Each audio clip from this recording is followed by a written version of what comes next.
Top 8 from Eternal Weekend, Nick Eldering. Next on Eternal Durdles. But now it goes. I'm keeping up with the Joneses. Hey, I just want to give a quick shout out to all of our Patreon supporters out there. Thank you to the Durdle Maniacs. If you want to be a Durdle Maniac, go to patreon.com/eternaldurdles and help support the channel. It keeps things going. It keeps things updated. Thanks so much for watching. On with the show. Hello and welcome to Eternal Durdles. I'm your host, Zach Clark, and with me this week, we have the 8th place from Eternal Weekend, Nick Eldering. Nick, how are you, man? I'm doing great. Thanks for having me, Zach. Yeah, no, this is a pleasure. This. Thanks for being on. So you did amazingly well with what you were calling Garbage Pile, which I think is a great name for that deck. But before you go into the exactness of this deck, I just want to say this is the deck that is like the obvious, like, all the best cards in the format, right? Like that's kind of the idea for this deck. Exactly. It's essentially, I was having a terrible time with Delver. It just doesn't flip anymore. Back when I played it, basically essentially first came out, I had 30 instances and sorceries in my library, with a Green Sun Zenith for Tarmogoyf and Nimble Mongoose, which was a little odd. But back in the day, with 22, you just go multiple turns. Yeah, a long time ago. But nowadays, they just don't flip. They don't do their job. They're a liability. Yeah. And no, I get especially it. With the inclusion of DRC. Yeah, I was gonna say with DRC and Orcish Bowmaster, like you can just replace the Delver pretty easily, and you still have that nice 1-drop in the DRC. So I think cutting the Delvers is a smart choice. Yeah, and I think that the printing of Murktide made it so that the deck fundamentally changed from a deck that required a turn 1 threat, because you just didn't have a way to pull out big chunks of damage, to a deck that can kind of play as a control deck. Yeah, and then you can just go over kill the top with a turns. Murktide if you need to. Yeah, I mean, that could get huge. I had a 13-13 one at one point in the weekend. So that means you probably had an 8-8 and a 5-5 at some point? I think that was about it. Yeah, I think I had 2 of them against the Breakfast player. Oh my gosh. They're huge. Yeah, they get big. So let's take a quick rundown of the deck. So what we're looking here, and I'm going to pop up the deck list. What we're looking here is you've got, there we go. So you're rocking, 4 DRCs, 4 Bowmasters, 4 Questing Druids, 3 Murktides, a Brazen Borrow as your threat suite, and then you've got obviously you've got Mishra's Baubles, 3 Mishra's Baubles, 4 Ponder, a Preordain, I like that. 4 Brainstorms, a Daze, a Force of Will, a Lightning Bolt, and 1 Unholy Heat. So how did you come to these particular numbers? So I originally made a similar deck to the one that did well in EW Asia about like a month before. And I had 2 Lorians reveals in there. So essentially that was the only difference in those decks. Or I had 1 more Volk and 1 less Wasteland as well. So then I wasn't having...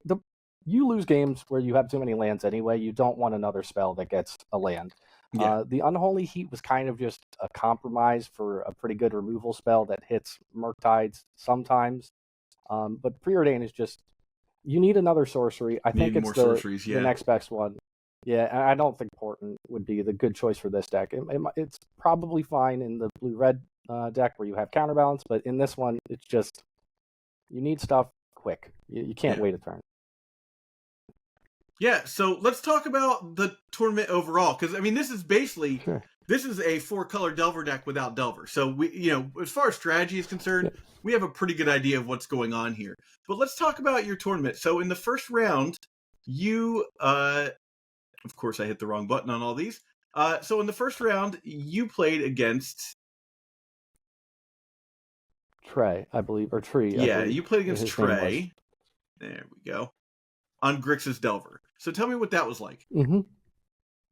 I remember the game 1. I lost the die roll. I lost the die roll in most of these matches. I remember he pondered on turn 1, and every time a Delver player pondered on turn 1, I felt pretty good.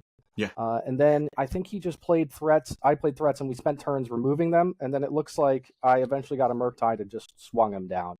Yeah.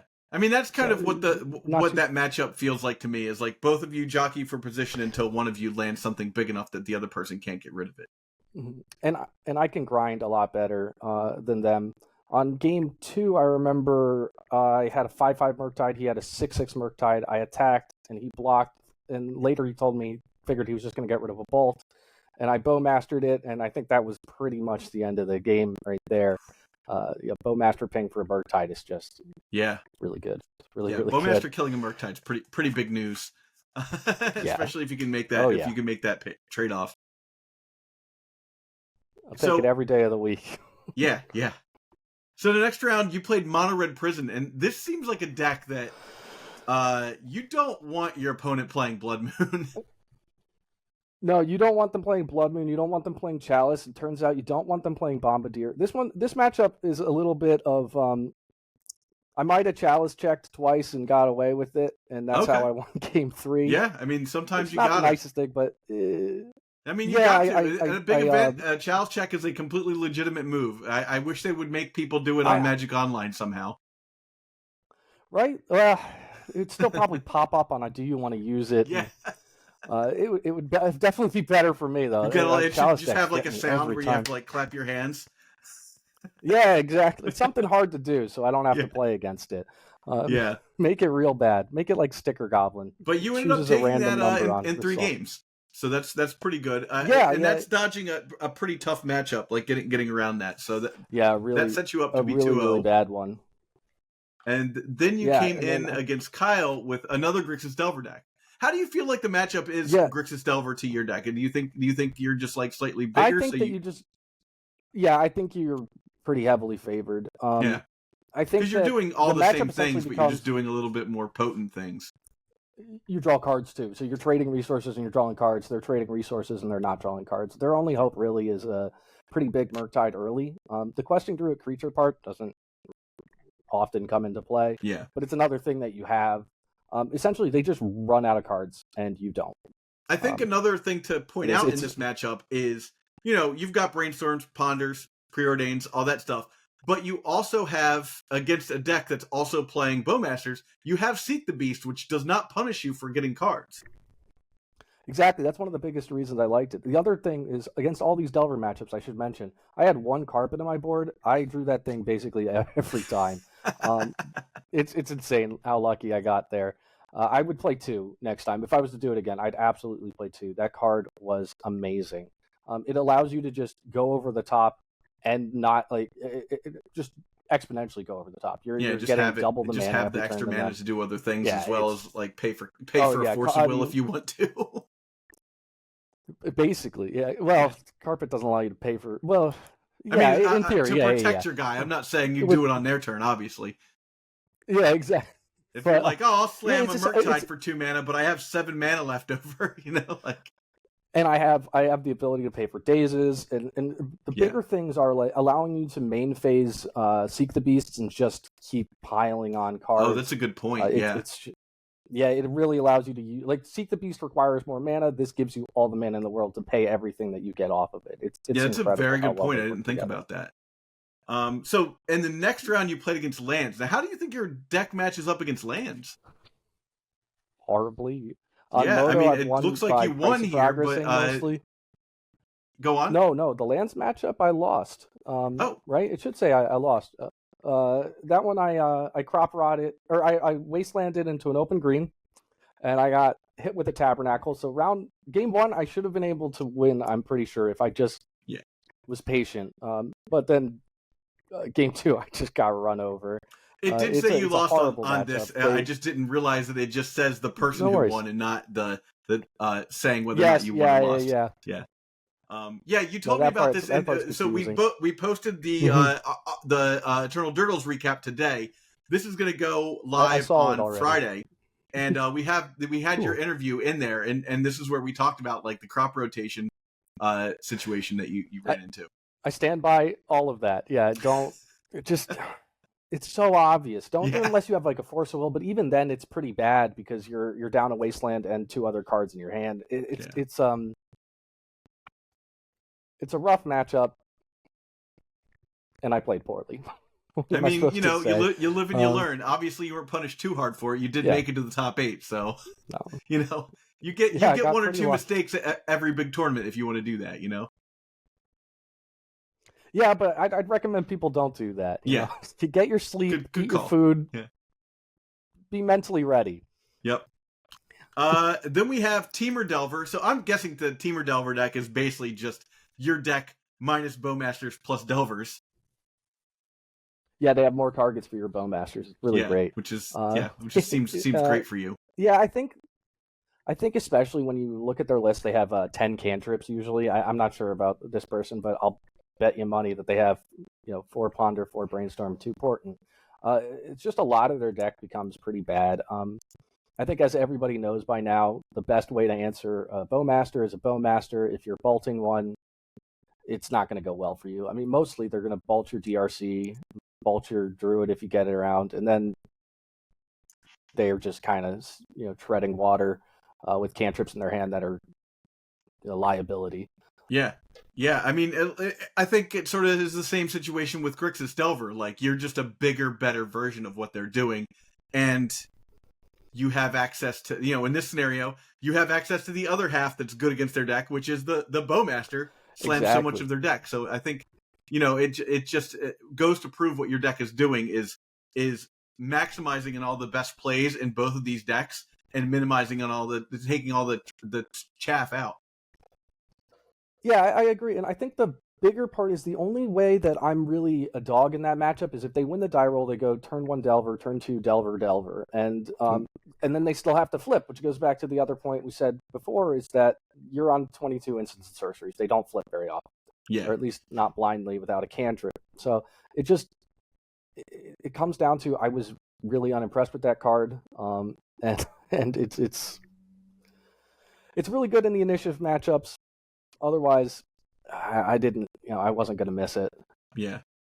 And it looks like you didn't really play any initiative, so you weren't punished for that that got choice. Super lucky on that.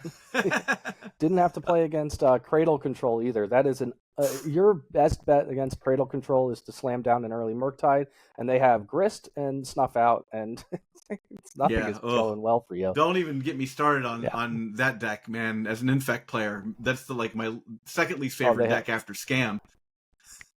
Because they have Scam just has all of the hand disruption and the free removal spells. It's just that Cradle Control just has a ton of removal spells. Yeah, I think Cradle Control is probably secretively one of the best decks in the format. Especially if you consider that it's probably got, even in that room, maybe 30 players. A playset of Cradles is just not common. I know I sold mine forever ago. Yeah, it's a bit pricey. So next you play Cephalid Breakfast. Especially just for one deck. What's that? Yeah, that one made me sad. I love Cephalid. I said, especially if they don't go into other decks for Cradle for the Gaia's Cradles. But Cephalid Breakfast match made me sad because I was having some good luck with Moto on Cephalid Breakfast. I really love that deck. I love combo in general. Yeah. It just makes me sad to beat it. Game 1, I think he had a Stoneforge Mystic. I bolted it, and then nothing happened. Game 2, I was facing down some constructs that were 6 and 4 because of 2 Shukos on one and just existing on the other. Yeah, they get big. I was able to. Yeah, they don't actually in Cephalid Breakfast is probably the worst. Saga deck to go construct beatdown for sure. Yeah, but that's actually, well, I know I'm rambling here, but that's actually why I really liked the one that top 8 it, where they had Retrofitter Foundry still to make it so that your construct plan isn't just kind of embarrassing. Yeah. I think that's a really good addition. But essentially, he played the sagas. I played Murktide to block, played another Murktide. He swords, and now I'm no longer at any risk of dying. I'm at like 24. Yeah. And I was able to turn it around. I presented a clock. He goes Orum's Chant. I go Seek the Beast. He has Orum's Chant with 3 mana after playing a land drop, I believe. I go Seek the Beast. I find nothing but a Daze. I daze it, fully expecting him just to not pay for it and kill me. He concedes because apparently he had nothing. It's lucky. Yeah, I was just sitting there going, I think that was game one, yeah, where he did I was just like, oh, I'm dead. I know what this deck does. This deck beats Grixis. This deck beats Delver. Yeah. I'm pretty convinced. At least the Stoneforge Mystic version, I'm pretty convinced beats Delver. Yeah, I think so. I don't know about the Bowmaster version. Well, probably okay against Delver, but yeah. I'm. Well, you got him. And then we go to to Dave Kaplan playing Grixis Delver, a friend of the cast. He did the vintage pile-on for us just recently. Oh, cool. Yeah, he was a nice guy. There was some trouble finding the tables at the beginning of the matches, so I think that kind of cut into our time, and we just went to time. It's just a shame. I'm pretty sure I could have pulled that one out if I played tighter in game one. Won the die roll would have helped. It's always the case, but yeah, it was close. But you get a draw sometimes. You gotta keep an eye on that clock during these games. Maybe I could have conceded when I was pretty screwed in game one. Save some time. These are things you look back and you say, okay, these are flaws in my tournament play that I have to really tighten up. Yeah, I mean, it's no mean feat taking Dave to a draw. That guy is a very methodical player, and he rarely makes mistakes. So taking him to a draw is just as much as an accomplishment as not losing to him, honestly. And then speaking of the devil, we have Lee with Dimir Scam. Oh, do you guys know him? I know. I met him there. No. Oh, I thought you did. That's the way you sounded. No, he was a really nice guy. Speaking of the devil, Dimir Scam, not Lee. Oh, yeah. Because we were talking about Dimir Scam earlier. Yes, yeah, exactly. I liked his. So he was doing the new tech that actually kind of got me off the list. I really liked casting Soren's Ransom. He cut Soren's Ransom for what the EU or EW Asia list were doing, which is you just play a bunch of Dothy Voidwalkers, and it makes a lot of sense because that deck was kind of threat-like. That's a smart way to go. Before, yeah, I do too. I know Soren's Ransom was not good. I liked casting it a lot. Oh, dude, so much fun to cast. It's so much fun. Watching your opponent make the wrong choice is like it's to me the best part of Magic. It's like why Factor Fiction was good, why what Jace Architect of Thought was good. Like getting to watch your opponent make the wrong choice and then like watching them like just punish themselves afterwards. Mentally they're just like, I can't believe I gave that guy the exact cards he wanted. Like it to me. Those cards where they kind of skill test your opponent but offer them the worst choices, you can often just win games off of how your opponent feels about their decision afterwards. Off the psychic damage. Yeah. No, I agree. They're real. That's a kind of an old school feeling card. I really like that one. I quite a bit. Even though the legend thing is actually a drawback sometimes. Yeah, because Caracas exists, right? Yeah, that could be a real bummer. Because your deck doesn't run any legends, so like you're great against a deck that wants to play Caracas. So if you end up casting that against let's say Death and Taxes, and they're like, yeah, I guess I'll just bounce your Murktide Regent. It's a 3/3 next time you cast it. It costs 7 mana again or something. Like terrible. Huge problem. Well, luckily the Soren's Ransoms will fill your yard for you too. That deck was a really fun. It's a fun deck to play. I think the problem is that playing Grief fairly is without, I guess, Soul Lands is just not very good at all. You're gonna get it bolted. It's not a 4-mana legacy card. It is a 1-mana reanimate legacy card. Yeah, exactly. It definitely should only be played if you tend to want to reanimate it. All right, so then we have Alex on Mono Blue Combo. Tell me about Mono Blue Combo. What's that all about? So that is the Tony Scapone list. That was Alex Hatfield. Okay. Who I knew about the guy back when High Tide was first established. So I was really excited to play against him. And this was your feature match, right? Yes, and you can see me play kind of weird because I didn't know what he was on. I thought it was. I saw an Urza Saga. You made a construct, and I figured, okay, this is 8-cast, doing really, really well. So I was willing to trade a Bowmaster for a token early Well, first of all, I had another Bowmaster in my hand, so my plan was to force him to make the token, try to block them before blocks, play the second Bowmaster, ping the token, get in with everything. Instead, he forced it. I lost both Bowmasters, and I had another one in hand, so it didn't matter. Oof. Yeah, lucky, better lucky than good. Yeah.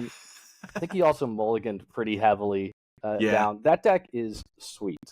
If I owned Grim Monolith, I'd probably play it once and never play it again. Yeah. It seems like one of those decks where you'd be like, okay, like I did the thing.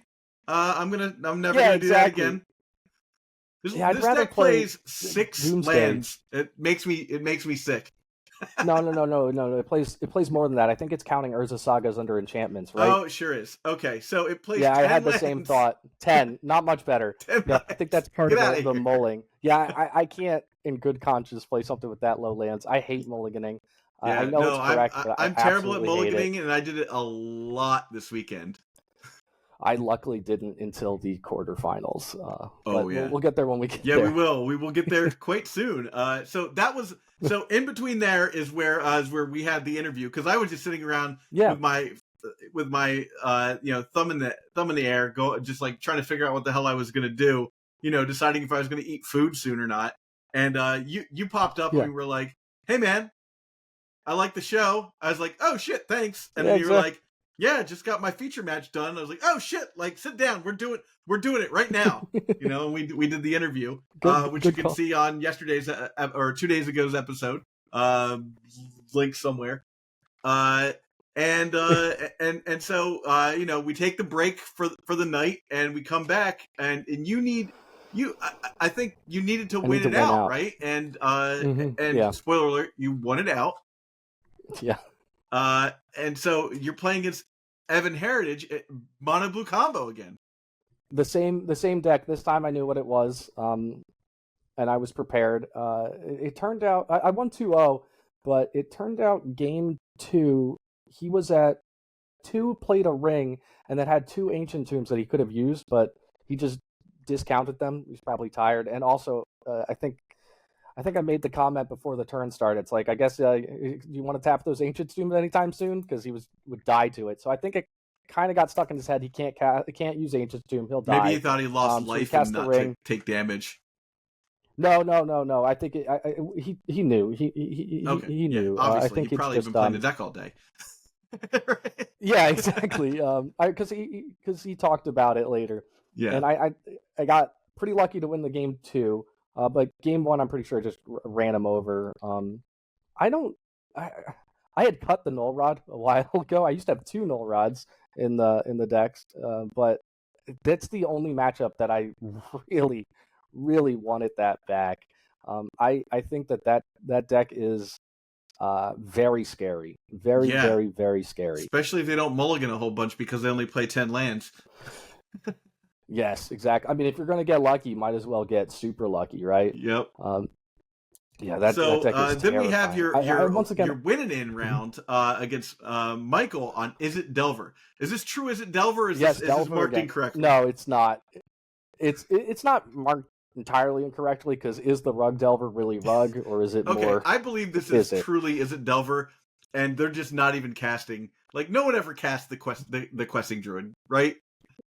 I think they had. I did when I played the Rug deck, but yeah, it's a lot. It's not the. It gets big slowly. Yeah. I think he did have one island in that in list. the deck. I remember checking. Yeah, I think so. It's got one tropical island. It's a more accurate name anyway.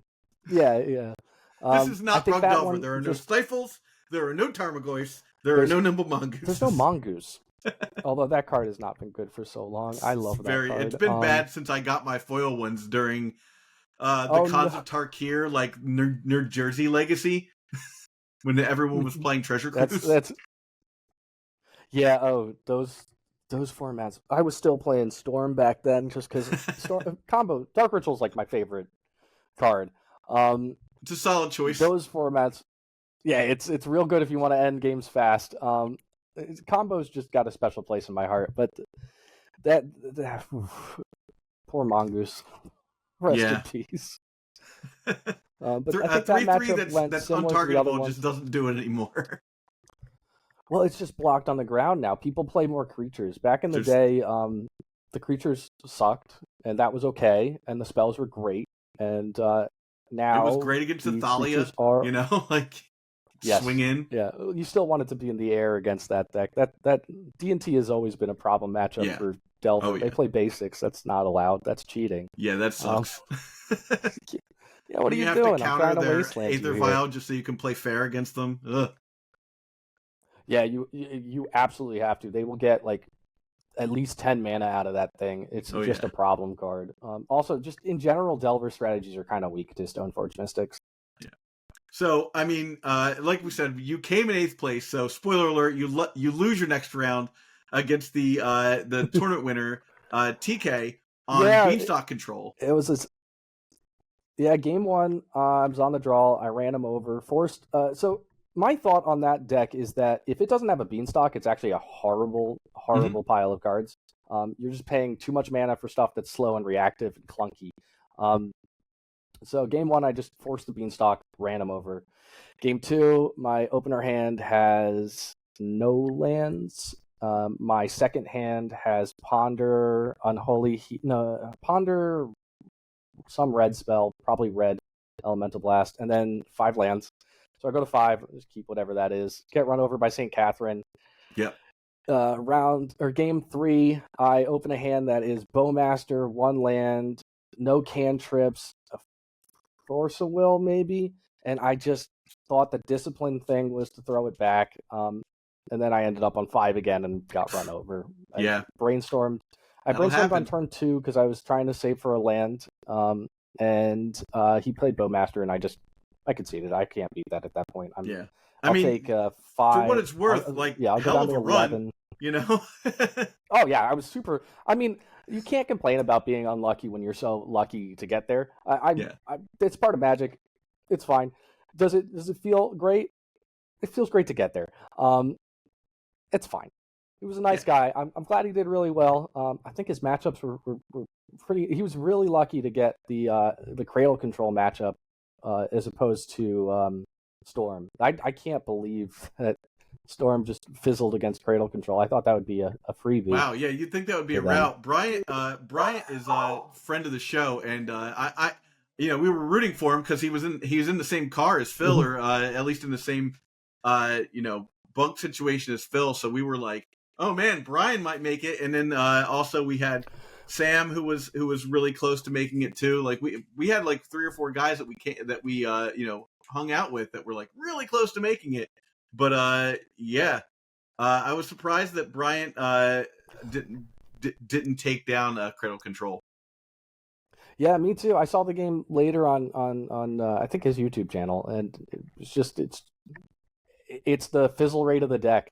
But I actually really like the new list. I really, really like the new test list. I hated Rite of Flame in these Beseech decks. He cut Rite of Flame.